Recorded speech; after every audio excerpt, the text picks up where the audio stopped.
Hello, listeners. Welcome back to The Science of Self, where you improve your life from the inside out. I'm Russell, and today we have a guest, Zach Smith. Zach is the founder and CEO of Anywhere.com. Your bio information says that the concept possibly for Anywhere.com, or what built into Anywhere.com, was a trip to Oaxaca. Take us through that experience and give us a background on where the seed was planted for this organization. Sure. It was, post-college trip to a warm part of the world. So a friend and I took a one-way ticket to Oaxaca, Mexico, and we basically just were, moving along the Pacific coast. I was reading lots of books, enjoying the way of life there, practicing my Spanish, and really just sensing and absorbing and experiencing the surroundings. And a series of encounters just occurred throughout my time there. I remained open the whole time, and that was probably why these things happened to me. So what ended up happening was I went to another couple towns and was exploring the country just to see if I was really able to do this and if I really liked it. I'm on an aerial tram going through the rainforest, just taking pictures, enjoying myself, and a stranger across from me asked me what I was up to. I just said, "Well, I'm thinking about buying this website in this little town. It's kind of tourism related." And he was curious and he gave me his contact information and said, "I think we should really stay in touch. I'm a software engineer." We were of a similar age. And so I just basically started sending him the sort of information and the ideas that I had of what I wanted to develop, what was lacking in the current business and where we wanted to take it. And so it took, about a year or so later before we were able to actually go into business together. I think our intentions are pretty much the most powerful thing in the world, and they drive they drive relationships, they drive choices, they drive, a lot of what shows up in this world. And I I think then my parents had certain intentions about, what they wanted, and because they were idealists that, you know, left the city and moved to the West Coast. So they got 5 acres out in Oregon. My mom was a ceramicist making pottery, selling stuff, and um, my father's last name was Smith, and they wanted to do something more interesting and come up with a fun middle name for me and my 3 brothers. I'm the oldest. And so they named me Zachary Bonaventure Smith.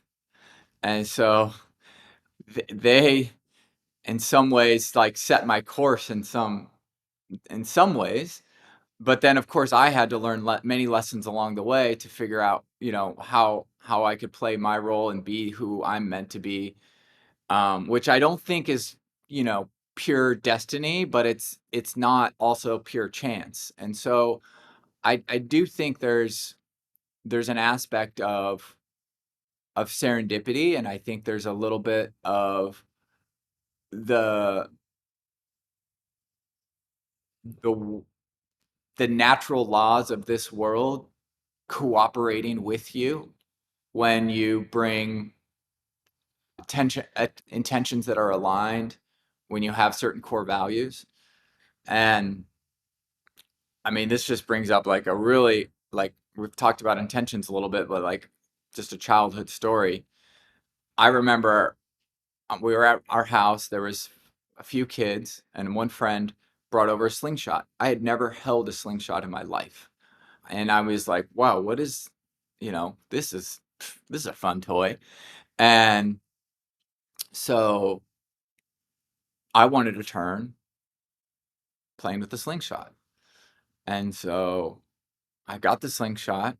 And we're just standing there, and there was a little pebble, loaded it, and at the time, there was this beautiful yellow finch that flew into this apple tree. And all of a sudden, I was like, well, now I have something to aim for. I'm going to aim for this bird. And so I was at least 20 yards away. I was not that close. Never shot a slingshot. But then I was like, I'm going to hit that bird. And so I aimed, shot this thing, and just like in the cartoon, this bird spiraled right down to the ground. Perfect shot on the neck. And I was devastated. I was like, oh my God, I didn't intend to kill that bird, but I did try to hit it. So my intention was a powerful force. It caused death. So, I mean, I felt guilty and shame and bad. Me and my dad buried it. And that was a lesson that I felt like I internalized and never really wanted to cause that type of reaction in the world through my own kind of thought or intention. If you're in the present moment, and if you live your values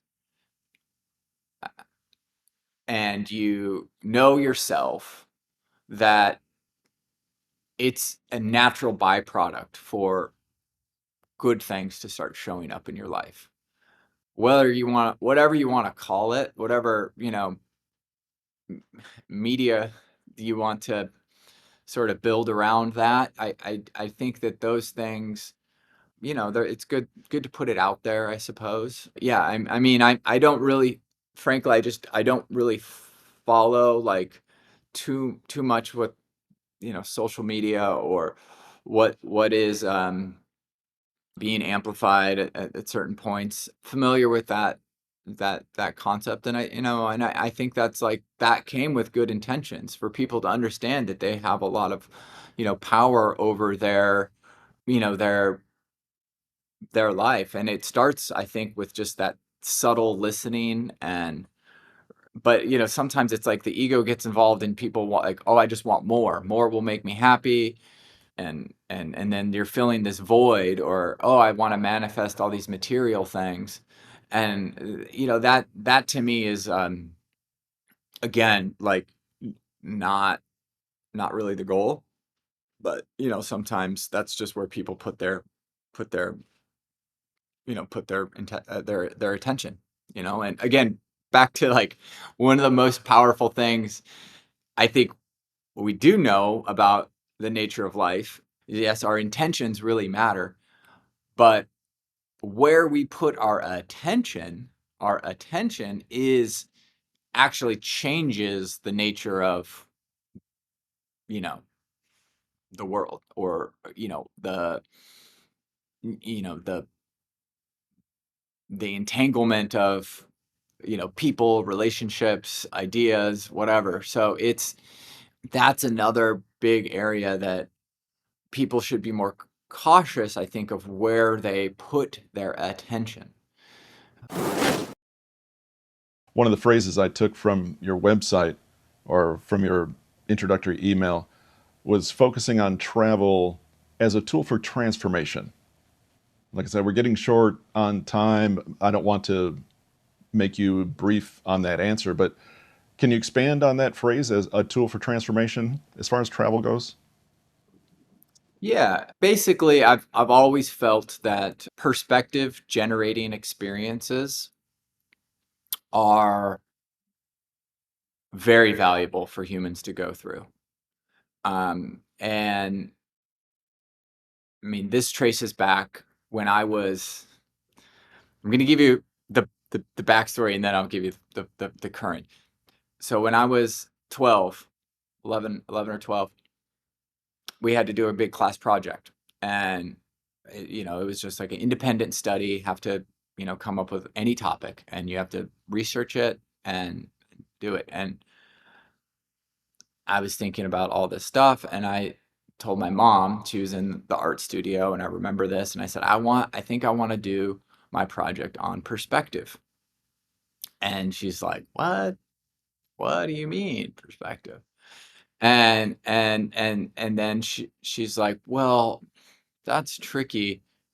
Well, maybe it should be about perception, because then that gets into the mind and the eye and all this sort of stuff. And so we landed on visual perception. So I've always been interested in how people see the world. And so I, modeled the brain and did a little hypercard program, and it was like a Hypercard. interesting, cool project. Do you have certain habits, meditating, reading, exercise, mindfulness practices that are sacred to your day to day success? And if so, would you share two or three of those things just in a list form or elaborate however much you'd like on those? Great. I would say that these days, I really do prioritize sleep. You know, 7-ish hours is pretty core. I have a mattress that records my sleep, and so that's something that I track, and I just know that I got to bank hours there, and make sure I'm getting enough good deep sleep and REM sleep. I also, yes, like, exercise from time to time. I'm not religious about it, but I like, pushing myself, or even just going on a long walk, but just moving the body, using the body. I like to play basketball sometimes, but that's harder on my body as I'm aging. I mean, I'm 44, and it's like all of a sudden, like, getting bumped around, or the herky jerky actions are just a little less congruent. And I think that consciously eating is important. Like, I don't eat just because it's lunchtime, or, oh, it's breakfast. So I think the body responds really well when you're disciplined with it. So, recently I've been, not, not eating 3 meals a day. I pretty much eat, twice a day, have a nice long 16 or 18-hour period where my body's just processing whatever it's processing. And I feel like that also helps balance out the mood, and balance out, just um yeah, extra weight or stuff that you just don't need. Start with each relationship that you have in your community, and be a good listener, be available, respond to things, be proactive. And again, that has an effect that is immeasurable, because that gets passed on to other people.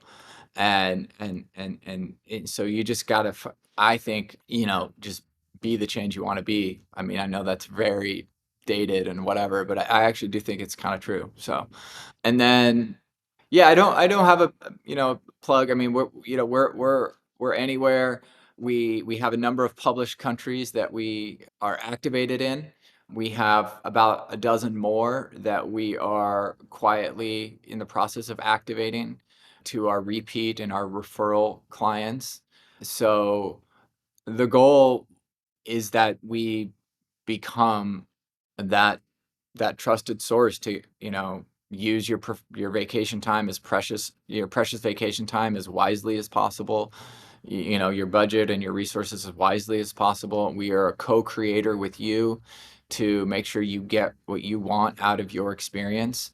These are oftentimes, big once in a lifetime trips, going to Peru, or going to the Galapagos, or taking your family to, eco lodges in Costa Rica. These are things that are rare, and we treat them as being special each and every time. So that's our role. And we also want tourism to be supportive of the communities that are hosting, rather than extractive. And so I think there's an awareness from the visitor that needs to also start to emerge, that their choices really matter.